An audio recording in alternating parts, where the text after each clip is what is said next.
Ayo, segera download Quran Tadabbur, tafsir dalam genggaman Anda.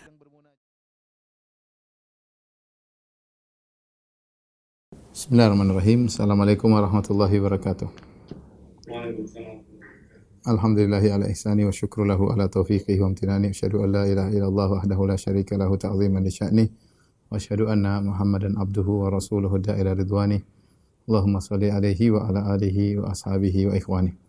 Rekan-rekan di teladan yang dirahmati Allah Subhanahu wa taala. Pada kesempatan kali ini kita akan bahas salah satu praktek jual beli yang sudah ada sejak zaman dahulu namun sekarang ramai dipraktekkan oleh banyak pihak ya, baik pribadi maupun bank, perusahaan ataupun leasing yang ada ya, yang disebut dengan bai'ul murabahah. Bai'ul murabahah artinya secara sederhana adalah seseorang ingin dia katakan kepada kawannya, tolong belikan saya suatu barang ya, misalnya barang A, beli barang A tersebut, nanti saya beli kamu dengan harga yang lebih tinggi, dengan keuntungan yang kita sama-sama tahu ya. Dan ini sudah diisyaratkan oleh Imam Syafi'i rahimahullah taala, yaitu seorang berkata kepada saudaranya atau kepada kawannya, ishtari li kadza urbihka bi kadza. Belikan aku misalnya motor ya, barang tertentu, nanti saya beli lagi kepada engkau dengan keuntungan yang telah kita sepakati, yaitu disebut dengan bai'ul murabahah. Tolong perhatikan, kita kasih gambaran, ada namanya A, kemudian B dan C. Atau mau dikatakan A adalah pihak pertama,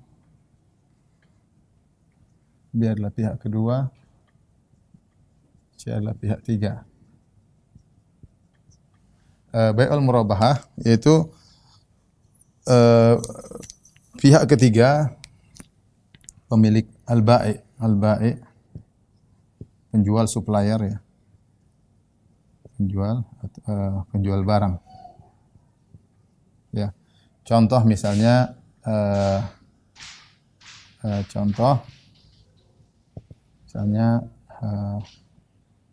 mobil ya, misalnya mobil.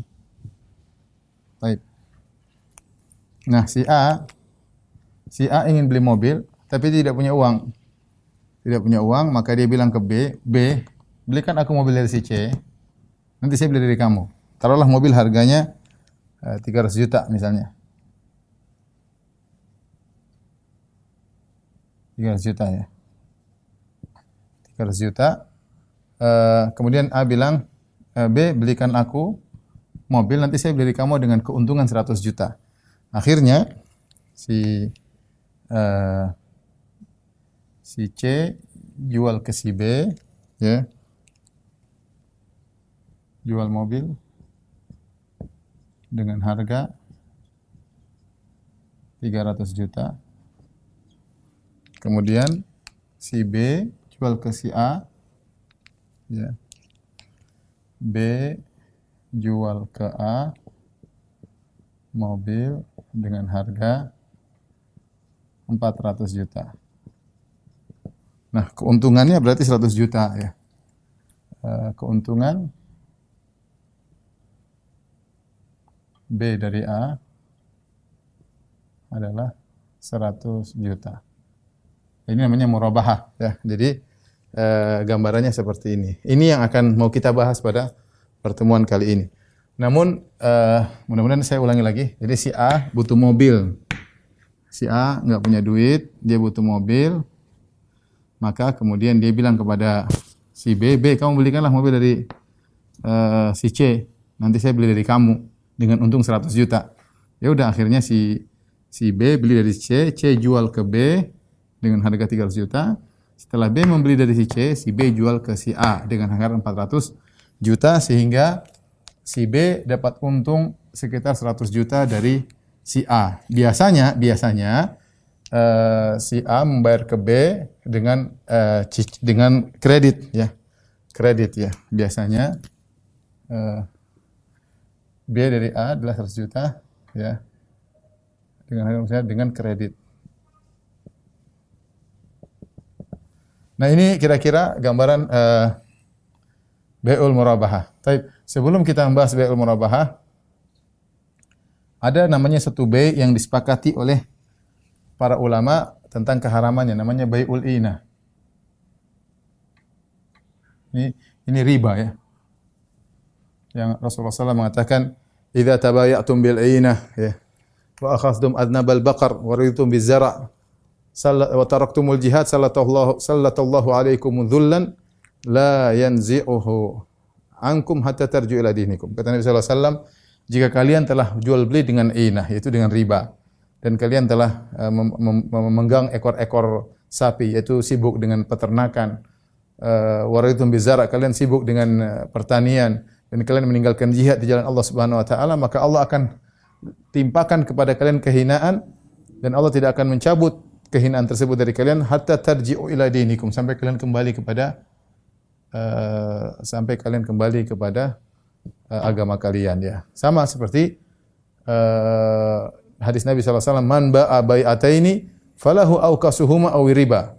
Barang siapa yang menjual dengan dua akad, maka hendaknya dia memilih akad yang paling murah, kalau tidak dia terjerumus dalam riba. Sebagian ulama menafsirkan hadis tersebut dalam bai'ul inah. Apa itu bai'ul inah? Bai'ul inah intinya adalah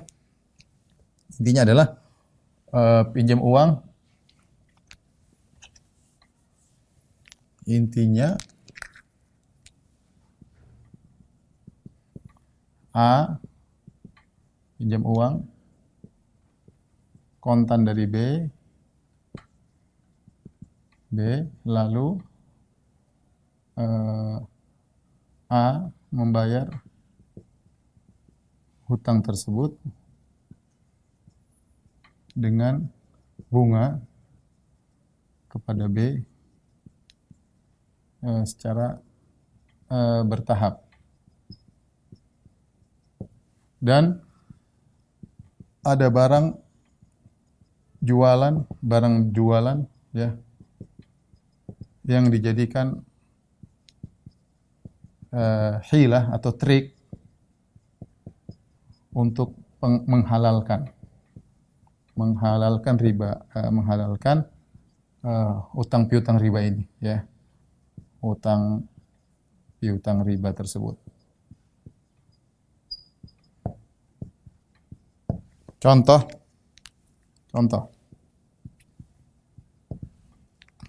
Kita kembali A, ada si B. Ya. Ceritanya A butuh uang. Butuh uang misalnya 100 juta. Ya. Maka dia pinjam ke B, lalu pinjam ke B,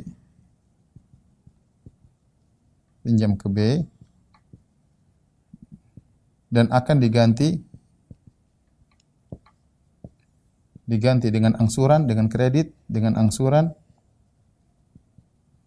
150 juta. Tentu ini adalah riba jahiliyah. Perhatikan. Pinjam uang 100 juta dapat tunai, kemudian pinjam ke B dapat tunai dan akan diganti dengan angsuran 150 juta. Ini namanya riba nasi'ah. Dan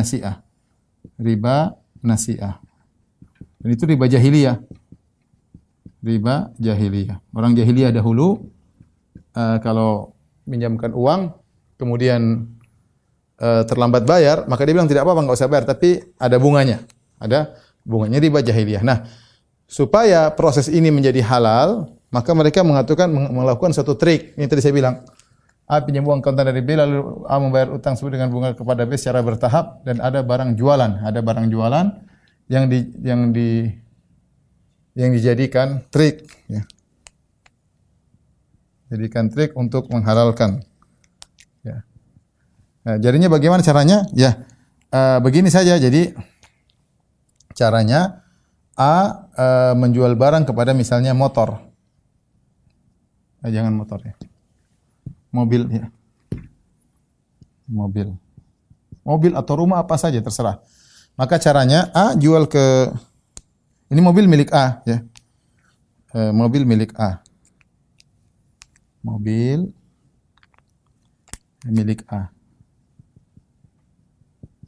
Jadi caranya bagaimana? Caranya A jual ke B. A jual ke B mobil. Jual mobil ke B dengan harga 100 juta. Juta kontan. Dengan syarat dari B untuk menjual kembali kepada A dengan harga 150 juta kredit. Baik. Setelah itu jadi B jual ke A sama. A jual ke B 100 juta. 100 juta kontan. B jual ke A 150 juta kredit. Jadi intinya mobil ini sebagai alat doang. Intinya A nerima uang dari B 100 juta, bayar 150 juta. Ini namanya bai'ul inah. Saya ulangi. Sederhananya A butuh uang 100 juta. Dia akan pinjam dari B dan dia akan bayar 150 juta. Tapi kalau langsung duit saja, maka jelas ini riba nasi'ah. Nah, supaya ini menjadi halal, dibuat trik, hilah agar menjadi halal. Jadi ada mobil sebagai alat untuk penghalalan. A bilang udahlah begini aja supaya halal. A bilang kepada si B, B saya jual mobil saya kepada kamu 100 juta. Nah, habis itu kau jual lagi kepada saya 150 juta. Jadi halal. Jadi kesannya jual beli. A, bukankah kalau A jual mobil ke B 100 juta boleh? Boleh, 100 juta kontan boleh. Dan bukankah B kalau jual mobil ke A 150 juta kredit boleh? Boleh. Tetapi ketika ini penjualan B kepada A merupakan syarat dari A ke B, maka ini sebenarnya mobil ini sebenarnya hanya sekedar alat. Karena mobil itu akan kembali lagi kepada A. Intinya A dapat uang 100 juta dari B dan dia harus bayar kepada B 150 juta dengan kredit. Ini namanya bai'ul inah. Bai'ul inah. Ini harus dipahami karena kita akan berkaitan dengan bai'ul murabahah. Saya ulangi. Bai'ul inah mudah ya. A butuh uang kepada B 100 juta, tapi nanti G bayar 150 juta dengan kredit atau dengan angsuran. Bagaimana caranya supaya halal? Mobil dijadikan alat. Sudah gini aja B, supaya kita tidak terjerumus dalam riba. Saya jual mobil saya 100 juta, kamu bayar kontan ya. Nanti setelah itu kamu jual lagi mobil itu kepada saya beli 150 juta dengan kredit. Oke, setuju. Intinya apa? A nerima 100 juta, bayarnya 150 juta. Mobil kembali lagi hanya sekedar alat. Itu namanya bai'ul inah. Nah, ini kalau ini ijma ulama haram hukumnya. Ijma ulama haram hukumnya. Lantas bagaimana dengan bai'ul murabahah? Lantas adapun hukum bai'ul murabahah,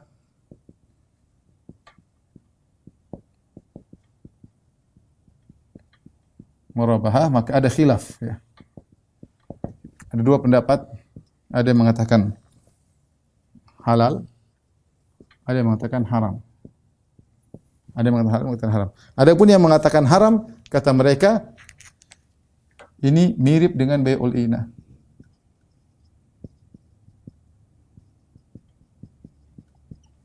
Ya. Coba kita kembali ke murabahah. Perhatikan sini. Si A butuh mobil 300 juta. Dia enggak punya duit. Dia bilang mana si B, udah kamu belikan dulu mobil 300 juta, nanti saya beli dari kamu 400 juta. Tapi berarti si B beli dulu dari si C. Dia beli 300 juta. Setelah dia beli, dia jual kepada si A dengan harga 400 juta dibayar kredit. Ini intinya apa? Intinya si A pinjam uang kepada si B 300 juta, dia beli sendiri 400 juta. Dia beli sendiri, kemudian dia bayar utang 400 juta. Apa susahnya seperti begini? Sudah begini, gampangannya gimana gampangannya? Si B kasih duit ke A 300 juta, pinjam duit. Si A beli langsung ke si C dengan harga 300 juta. Tetapi si A harus bayar ke B 400 juta. Berarti ini namanya riba. Seakan-akan A pinjam uang 300 juta dari B, bayarnya 400 juta.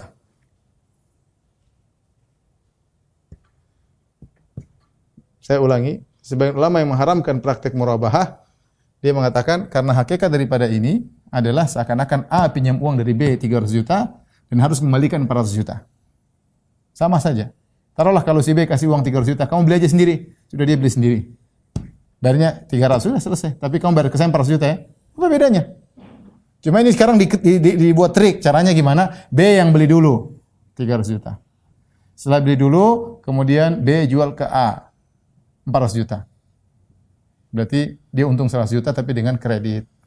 Ini yang mengatakan haram, dia punya sisi bahwasanya pendalilan ini seperti C ini pihak ketiga hanyalah alat seperti bai'ul inah, mirip, bukan bai'ul inah tapi dia mirip dengan bai'ul inah, hanya sekedar trik untuk penghalalan. Intinya si A pinjam uang dari B 300, bayarnya 400, intinya demikian.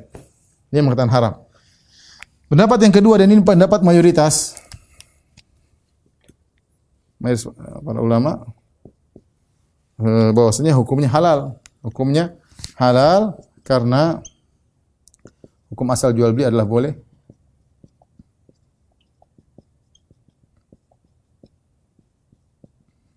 Yang kedua,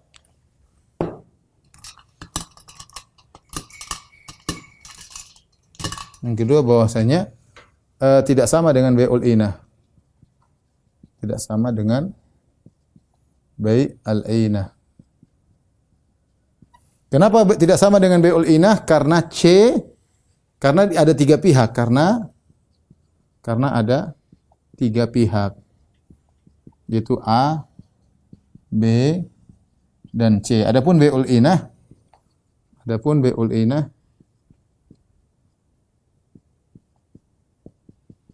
dua pihak, itu A dan B. Ya, ada di sini ada C supplier, ini pihak yang ketiga.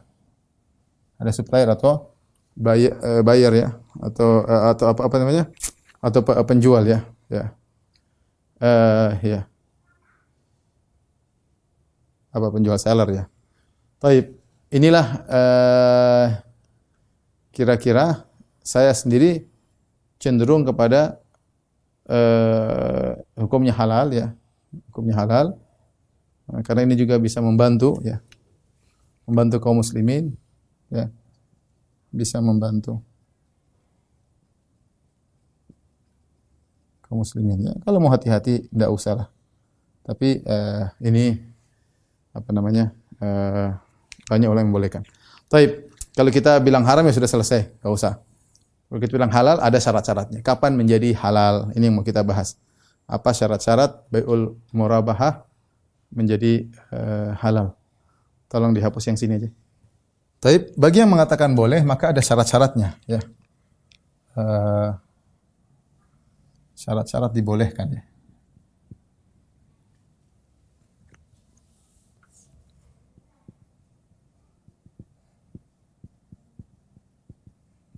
Apa namanya? Al-murabahah. Sederhananya begini. Intinya pembicaraan pertama antara A dan B belum boleh terjadi jual beli. Karena si B tidak boleh jual barang ke A kecuali apa namanya? Telah memiliki barang secara sempurna. Ya, jadi perhatikan syarat pertama,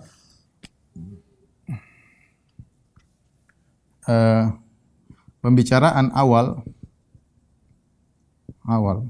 antara A dan B ya hanyalah sekedar janji, tidak boleh terjadi akad transaksi.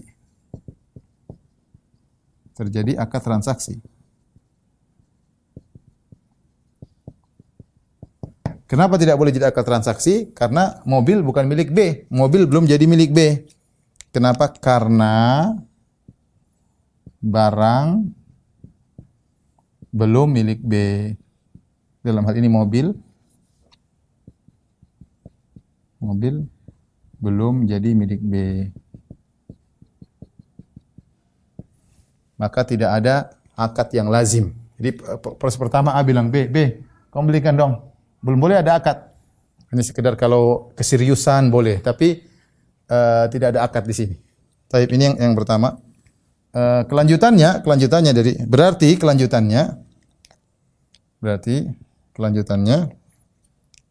yang kedua,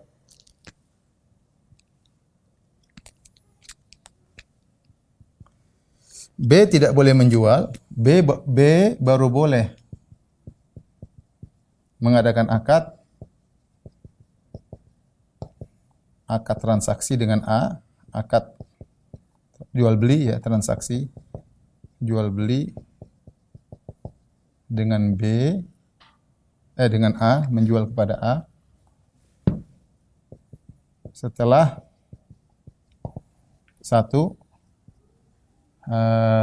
B sudah beli barang dari C. Yang kedua, B sudah serah terima atau qabd. Dalam kurung al-qabd. Serah terima barang dari C. Hal ini berdasarkan hadis Nabi sallallahu alaihi wasallam, la tabi' ma laysa indak. Hakim bin Hizam kata Nabi sallallahu alaihi wasallam, la tabi' ma laysa indak, atau la tabi' ma la tamlik.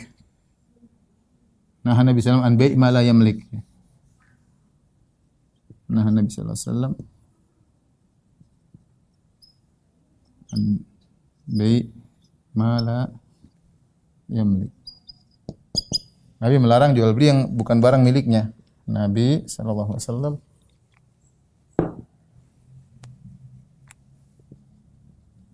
melarang jual barang yang bukan milik.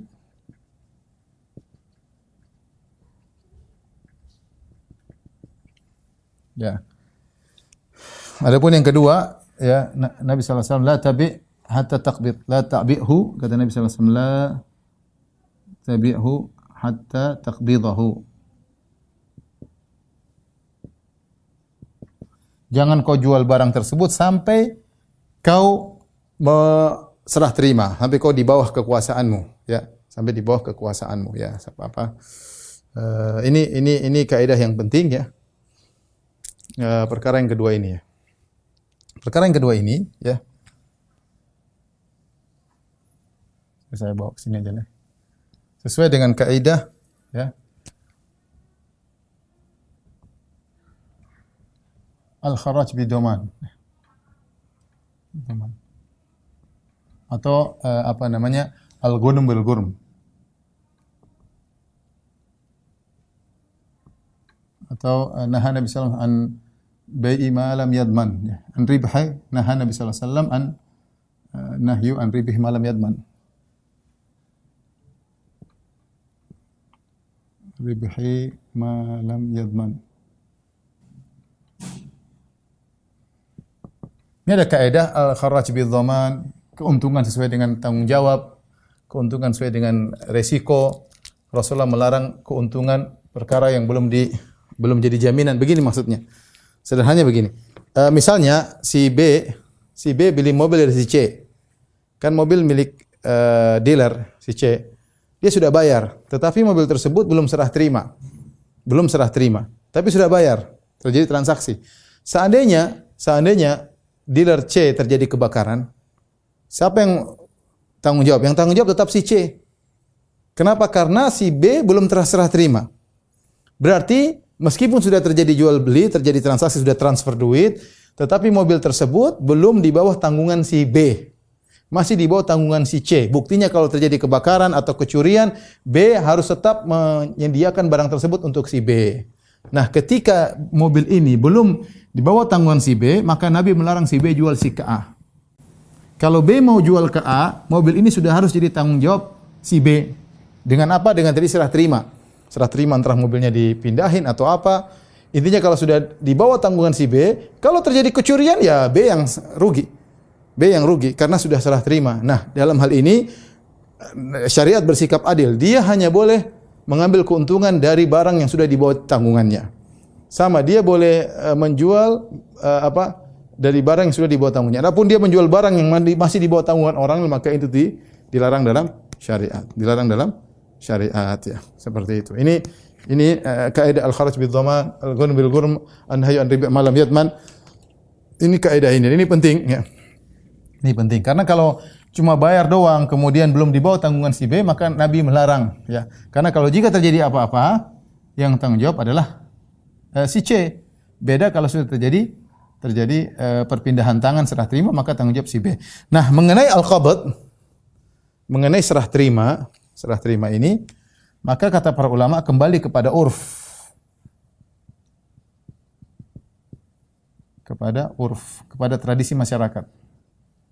Bagaimana sih serah terima yang terjadi dalam pembelian? Contoh kalau dalam jual beli mobil mungkin serah terima kunci misalnya. Udah kasih kunci selesai. Atau mobilnya diambil, diantarkan. Saya nggak tahu sekarang bagaimana toko-toko dealer-dealer menjual barang. Serah terima itu kalau mobil sudah diantar sampai ke rumah pembeli, itu baru namanya serah terima. Seandainya terjadi apa di jalan, mobilnya dicuri orang, ya tetap tidak bisa. Saya belum terima barang. Saya belum qabd. Belum dalam hiyazah saya, belum dalam kepenguasaan saya, ya. Ya, jadi mungkin kalau saya nggak tahu sekarang, tapi intinya sepertinya mobil tersebut dibeli, dibayar, dia antar mobil ke rumah. Di depan rumah, kasih kunci, selesai. Kalau sudah terima, dia boleh jual ke orang lain. Dia boleh jual ke orang lain. Ini satu. Kalau apartemen gimana serah terima? Serah terimanya apartemen biasanya dengan takhliyah, itu dikosongkan. Dikosongkan semua, belum setelah dikosongkan semua baru kasih serah terima kunci. Sudah. Berarti kalau sudah terima kunci, sudah dikosongkan, dia boleh jual lagi ke orang lain. Kalau belum, berarti belum. Ini contoh bahwasanya tapi itu kembali kepada urf masyarakat. Kapan dianggap dia sudah serah terima? Kalau dianggap sudah serah terima, berarti dia sudah boleh menjual ke tempat yang lain. Karena Nabi SAW melarang seorang menjual barang yang belum dia serah terima. Ya. Ini di antara syarat dibolehkan bai'ul murabahah, ya. Dari situ juga di antara syarat berikutnya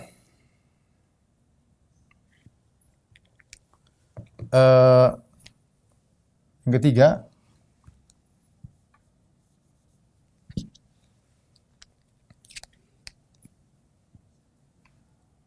sini ya.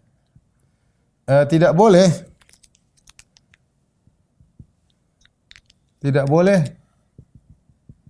boleh merupakan trik dari bai'ul inah, dari bai' al-inah. Bagaimana trik merupakan dari trik bai'ul inah?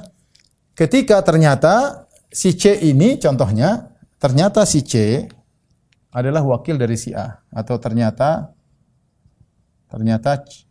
C adalah orangnya A, gampangannya gitulah. Orangnya A. Ya.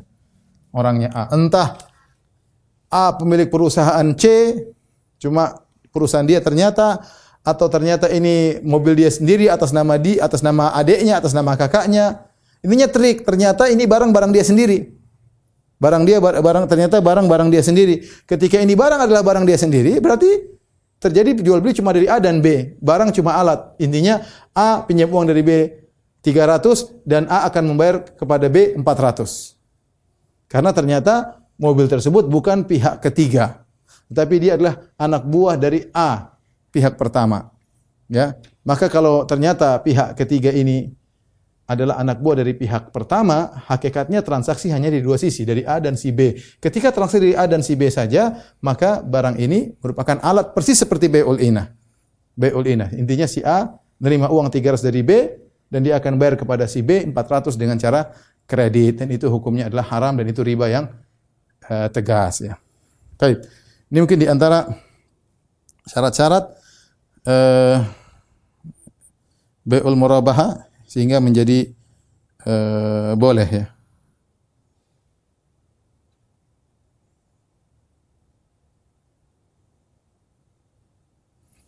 Kemudian yang berikutnya, ya. Yang tidak kalah penting, syarat keempat. Sinilah. Sampai sini syarat keempat.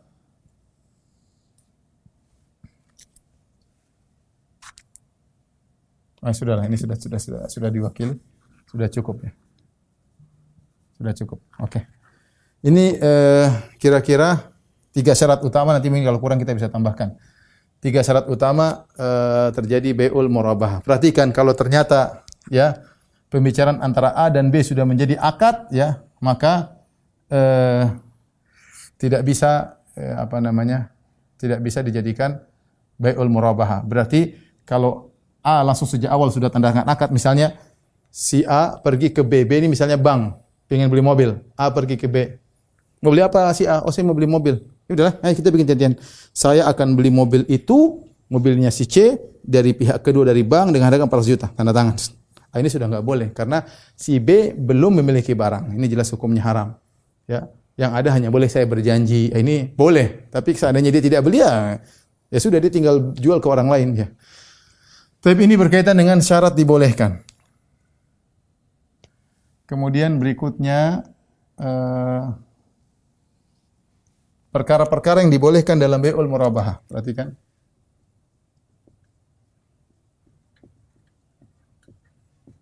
Dibolehkan dalam bai'ul murabahah. Ada beberapa perkara yang dibolehkan. Pertama, misalnya si A, si B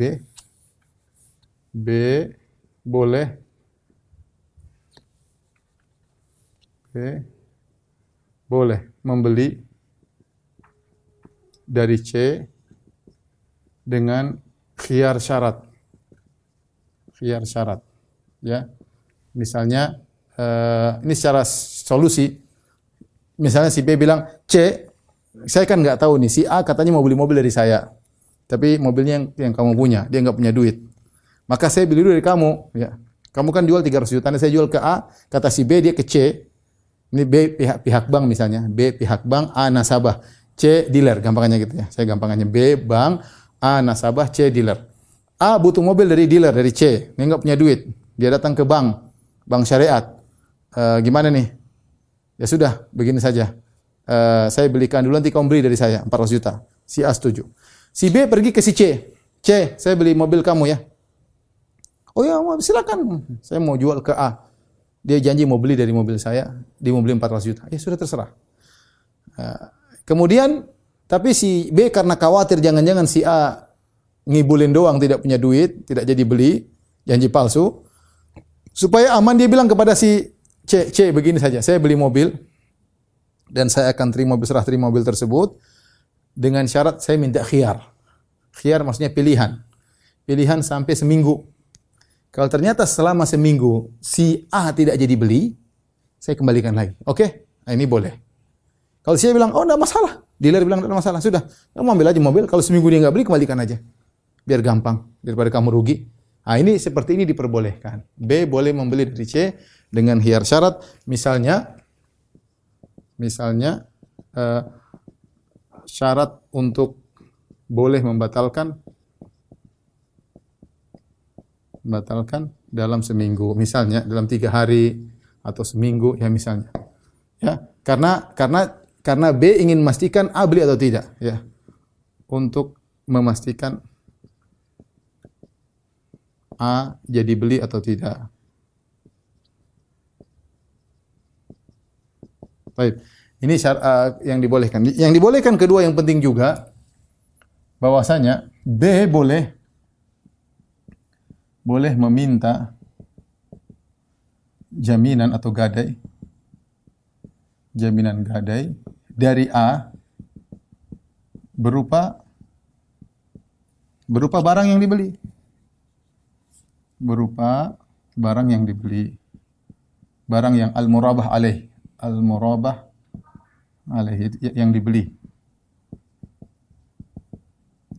Gimana ceritanya? Misalnya begini. Si B beli dari dealer, bank syariah beli dari dealer. Kemudian dia jual kepada si A. Tadi dealer 300 juta, jual kepada si A 400 juta. Khawatir si A ini enggak benar. Maka misalnya dia bilang, kau beli mobil tapi saya tahan misalnya. Saya tahan mobil, nanti kalau kau sudah lunasi baru saya kasih mobil. Ini boleh dalam syariat, boleh. Mungkin kalau mobil kan dia mau pakai, tapi kalau kita bicara rumah. Si developer menjual rumah dengan harga 300 juta kepada si B. Si B menjual rumah tersebut kepada si A dengan harga 400 juta. Si B untung 100 juta. Dan boleh bagi si B untuk minta si A jaminan, dan jaminannya dia syaratkan, jaminannya berupa rumah yang kau beli dariku. Ya, rumah tersebut sertifikatnya saya pegang. Ya, sertifikatnya saya pegang. Kapan kau tidak bisa bayar atau kau lari-lari dari pembayaran, kita akan jual rumah ini. Kita akan jual rumah ini. Kalau ternyata harganya, ini barang kamu, kalau ternyata harganya rumah 500 juta, ya saya kembalikan kamu 100. Tapi kalau ternyata rumah hanya laku 350, ya kamu harus tambah lagi 50 kepada saya. Sesuai dengan kesepakatan, nanti ada aturan-aturan lainnya. Tetapi menjadikan rumah ini sebagai jaminan, ini diperbolehkan. Ini diperhatikan oleh sebagian teman ya. Sebagian teman ya, diperbolehkan. Jadi si B beli rumah dari developer 300 juta, kemudian si B jual ke A 400 juta dengan syarat sertifikat rumah itu digadekan kepada dia ya. Agar si A tidak kabur ya, agar dia disiplin dalam membayar. Ini diperbolehkan ya, diperbolehkan. Ya. Kemudian juga diperbolehkan misalnya meletakkan uang ya, B mempersyaratkan A meletakkan uang keseriusan. Uang tanda keseriusan. Dia punya uang tidak? Tanda keseriusan. Ya, di rekening, misalnya rekening tertentu ya. Tetapi uang ini tidak boleh diotak-atik oleh si B ya, ingat. Dengan catatan uang ini hanya sekedar memastikan dia punya duit atau tidak. Ya, catatan uang ini bukan DP. Ya, karena kalau DP berarti sudah terjadi transaksi. Ini kan belum terjadi transaksi, ini masih awal, masih janji. Ya. B mempersyaratkan A meletakkan uang tanda keseriusan di rekening ketika minta permintaan untuk belikan dulu. Uang ini bukan DP karena belum ada transaksi. Belum ada transaksi. Hanya janji atau permintaan, hanya janji saja. Kemudian uang ini kalau A tidak jadi beli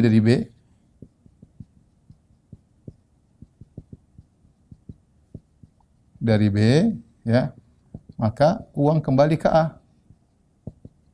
Kembali ke A. Seandainya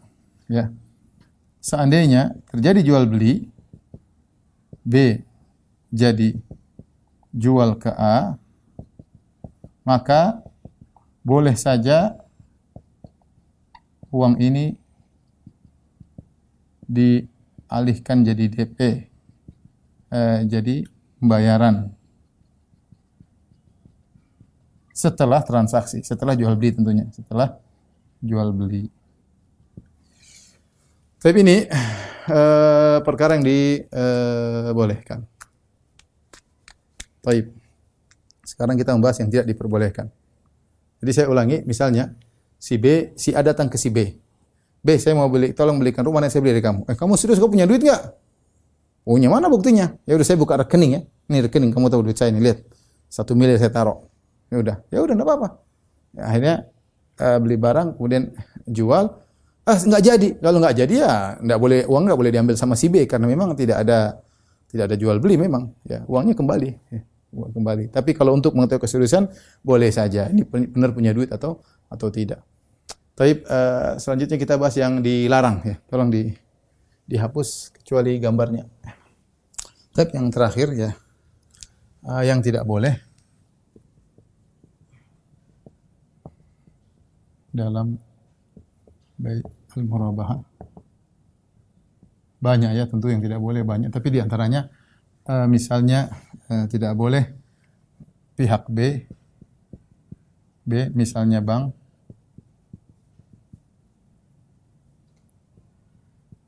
hanya langsung kasih cek, langsung kasih uang atau cek kepada A ya.